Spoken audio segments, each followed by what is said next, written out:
Txantrean, munduaren parkean, badira oso aritz ederrak.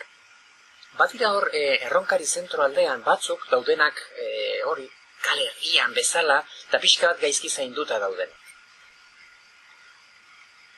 Baina, buelta eman ezkero, izugarrizko ale bat ikusiko dugu, bat eta gero beste bikote bat.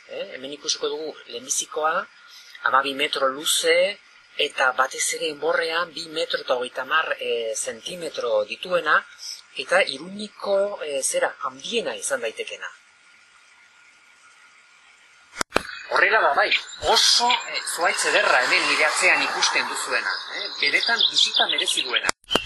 Eta ez da bakarra, nire atzean ikusten dituzuena beste 2 bikote dira, ederrak dira, eta gero atzean basoa dago. Ezkabako ariztia. Hortxe, hau da, paretaren kontra dagoen beste aritz bikotea, hau ere ederra da, eta ikusi zazue batez ere uda partean ere ematen duen itzale ederra. Ostoak ikusi nola ez daukan, nola lotzen den zuzenean adarrera, ematen digun fruitua, azkurra, eta hemen ikusi kandua nola lotzen den zerara, oso luzea. Eta txatxariak, hain zuzen ere, aritzak ematen dizkigun doaneko oparitxoak, kanika bezalakoa lehen erabilita. Etorri, bada, Txantreara munduaren parkera eta ikusi benetan hemen dauden aritz.